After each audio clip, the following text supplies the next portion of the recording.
Bonjour à tous et bienvenue dans ce nouveau numéro du JTech. Le JTech, c'est chaque week-end toute l'actualité high-tech et bienvenue à tous ceux qui nous regardent dorénavant sur BFM Business. Et dans ce JTech, découvrez les 3 meilleurs produits high-tech du mois, passés au crible par le Labo 01net. Aussi dans ce JTech, on s'intéressera aux meilleurs smartphones étanches, c'est vrai, et les vacances arrivent. Enfin, le nouveau MacBook d'Apple, l'ultra portable hyper luxe, est-il fait pour vous? 3 raisons de craquer, mais aussi 3 raisons peut-être de réfléchir. Le JTech, c'est le best-of des vidéos de la semaine sur 01net TV.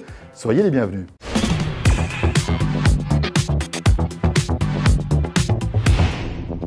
Le top du top, mon pote, le top du mois. Voilà, le top du top, la crème de la crème en termes de produits high-tech du labo. Un smartphone, un MacBook, un Vidéoproche. Le Galaxy S6 traditionnel. Voilà, avec un écran plat, hein, comme tous les smartphones, et le Galaxy S6 Edge qui a, on va dire, les bords arrondis avec cet écran donc, qui est incurvé sur les côtés. C'est du plus bel effet, c'est très design. Et les premières impressions que nous avions eues au Mobile World Congress de Barcelone sont confirmées par le Labo 01net. C'est une bombe atomique. Oui, performance exceptionnelle avec un processeur signé Samsung, hein, pas de Snapdragon à l'intérieur. C'est d'une Samsung maison et ça marche plutôt bien, ça va vite et des performances en autonomie qui sont excellentes. Hein. Alors voilà, c'est le paradoxe, très puissant et malgré tout une autonomie qui classe ce smartphone dans le top 10 du moment. On est vraiment dans ce qui se fait de mieux. Premier test du labo, 8h30 à affiner. On aura plus de précision dans les jours qui viennent. On n'est pas déçu par ce Galaxy S6. Samsung nous en met plein la vue encore une fois. Un petit smartphone qui tient bien dans la main. Vraiment agréable. Est-ce que le HP Spectre X360 est le meilleur ultra portable du moment? Eh bien, la réponse serait bien oui. Parce qu'effectivement, il a une très jolie finition, mais surtout il est très endurant. 8h45 d'autonomie, soit quelques minutes de plus que le fameux, l'indétrônable MacBook Air 13 pouces, en lecture vidéo du moins. Parce qu'une fois qu'on passe en autonomie de travail, là, tout de suite, c'est un peu la dégringolade. Le Spectre fait bien moins que le roi MacBook Air, mais reste quand même un très sérieux challenger.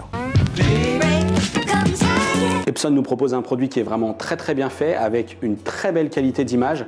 Elle n'est pas super lumineuse, on la voit quand même derrière moi même si la pièce est suréclairée, mais on recommandera tout de même de faire une salle son pour profiter de la qualité de ce projecteur. À noter tout de même que le taux de contraste est hors norme, 6700 pour 1, c'est juste génial sur un système home cinéma grand public. L'autre point fort que vous apprécierez forcément, eh bien, c'est sa connectique qui est ultra complète et Epson a apporté un soin particulier à l'intégration que vous pourrez faire de ce produit puisqu'il livre même un cache qui vous permettra en fait de camoufler la connectique afin d'intégrer au mieux le vidéoprojecteur dans votre salon. Mais comme il n'est pas toujours évident d'avoir les sources à proximité du vidéoprojecteur, le TW6600 dans sa version W est livré avec un boîtier wireless HD qui vous permet donc de diffuser jusqu'à 4 sources sans fil, donc de vos platines Blu-ray vers le vidéoprojecteur. Encore un bon produit pour le constructeur, toutefois assez cher, 1800 €.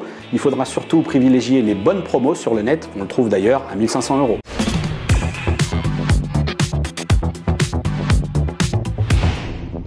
C'est bientôt l'été et vous vous dites tiens si je m'achetais un smartphone qui va dans l'eau. Et oui parce qu'un accident est si vite arrivé, alors mieux vaut prévenir que guérir. En plus un smartphone étanche c'est pratique même quand on n'est pas en été. Si vous êtes plutôt branché iPhone, oubliez, il n'y en a pas. Windows Phone, il n'y en a pas non plus. Il faut donc se concentrer sur les smartphones Android. Et chez Samsung, le leader, on trouve quelques appareils certifiés IP67. Ça veut dire indice de protection 6, la poussière, 7, étanche à l'eau jusqu'à 1 mètre pendant 30 minutes maximum. Le fleuron, c'est bien sûr le Galaxy S5. Non pas le tout dernier Galaxy S6 qui lui n'est pas étanche. En revanche, il faut donc se tourner vers le modèle précédent. Il est connu, processeur Snapdragon 801, c'est du haut de gamme, 400 €, un superbe écran AMOLED, une super autonomie et de très bonnes photos. Vous pouvez même faire des photos sous l'eau.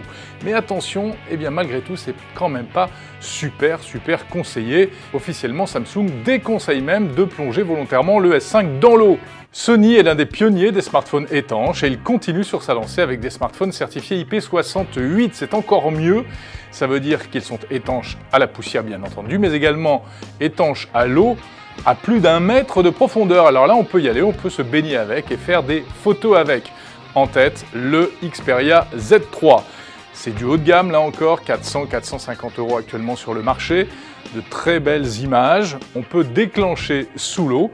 Il n'est pas le seul, il y a toute une famille de smartphones étanches chez Sony comme par exemple le Xperia Z3 Compact, ou encore un petit smartphone plutôt intéressant de milieu de gamme, le Xperia M2 Aqua, qui ne coûte que 235 € environ. HTC est l'un des rares constructeurs à proposer lui aussi un smartphone étanche, c'est le Desire Eye. Pas facile à dire, c'est du smartphone haut de gamme, 400-500 € suivant les modèles. Mais attention, cet appareil est certifié seulement IPX7, ça veut dire qu'il n'est pas étanche à la poussière, seulement à l'eau et encore à condition de rester à moins d'1 mètre de profondeur. Le constructeur déconseille de se baigner avec. S'il tombe accidentellement dans l'eau, en revanche, il devrait pouvoir s'en remettre.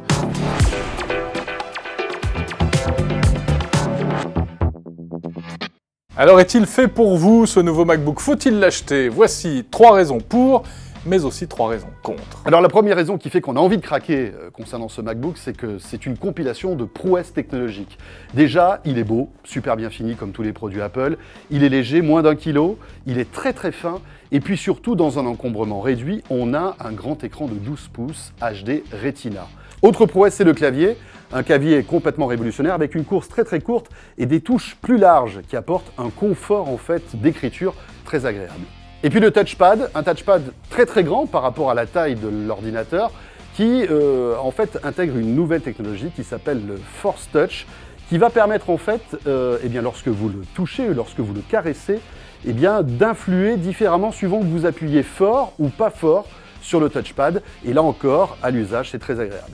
Deuxième raison pour craquer, c'est l'USB-C, c'est ce petit port, cette petite prise qui est sur le côté de ce MacBook et qui est sans doute la prise du futur. Dans cette prise, tout passe. L'électricité, vous allez pouvoir aussi échanger de données, vous allez pouvoir envoyer de la vidéo sur un écran extérieur. C'est véritablement la prise du futur et elle est déjà donc sur ce MacBook. Troisième point positif donc de ce nouveau MacBook, c'est qu'en plus d'être beau, il est endurant. On dépasse les 10 heures en lecture vidéo et on peut travailler une journée entière sans passer par le chargeur. Alors tout ça c'est bien gentil, mais malheureusement il y a quand même quelques ombres au tableau. Et d'abord, la performance technique. Ce MacBook n'est pas assez puissant. On se retrouve avec un appareil moins puissant que le MacBook Air 13 pouces.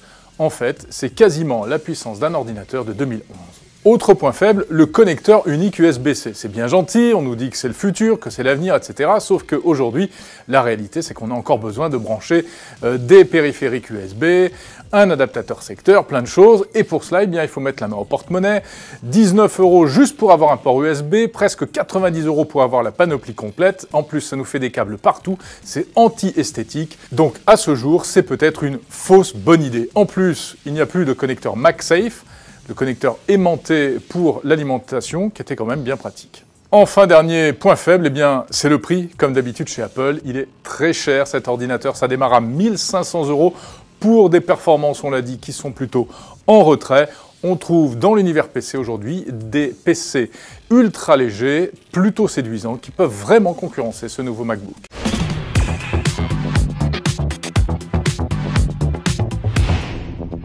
Et voilà ce qu'ont pondu les ingénieurs d'Intel. C'est un petit objet tout simple qui va en fait se plugger sur votre siège bébé.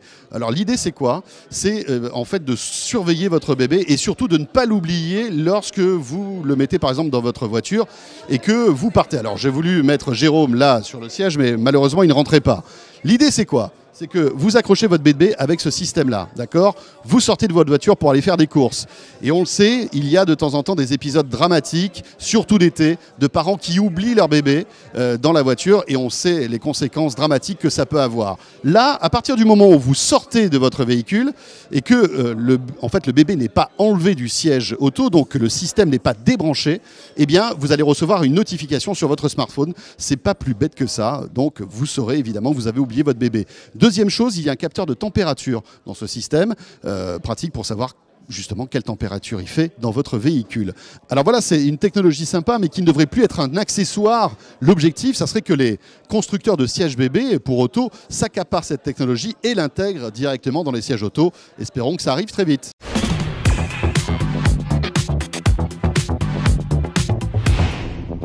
Si vous rêvez de vous transformer en orque avec de grosses vilaines dents, ou bien encore, comme ici, en vieux monsieur avec un gros nez, ou même en petit robot, Eh bien, c'est avec ce genre de joujou que ça se passe, cette caméra qui est capable de filmer et de scanner un visage en 3D. C'est la technologie RealSense de la marque Intel que nous avons l'occasion de découvrir aujourd'hui ici à Paris. Ça peut servir par exemple à des conversations sur Internet via un avatar comme ici, mais également à des tas d'autres choses que l'on découvre tout de suite. Alors donc nous avons deux types de caméras. Nous avons les caméras ce qu'on appelle world facing, donc qui vont regarder l'environnement et qui vont le scanner.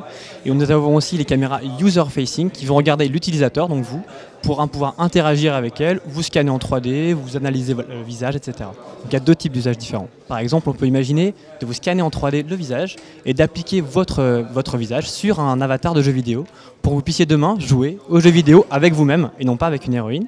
Ou alors on peut très bien imaginer par exemple le login de votre Windows, de Windows 10, sera compatible. Donc on va scanner votre visage en 3D, ça sera votre mot de passe et ça va vous loguer automatiquement. Ça existe déjà ça? Ça existe déjà mais pas intégré dans les PC, pas de cette manière-là. Et par exemple le scan pour le délog, en fait aujourd'hui c'était fait avec des caméras 2D qui n'étaient pas vraiment très sécurisées.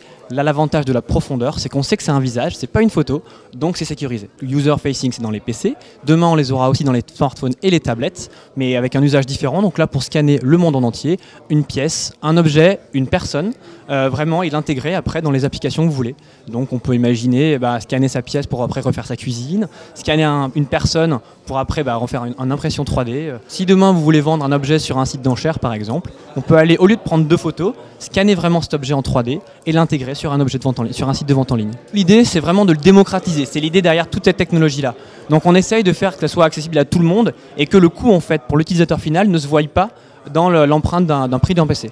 Donc c'est vraiment notre objectif et donc c'est pour ça qu'on a choisi cette technologie là et pas d'autres.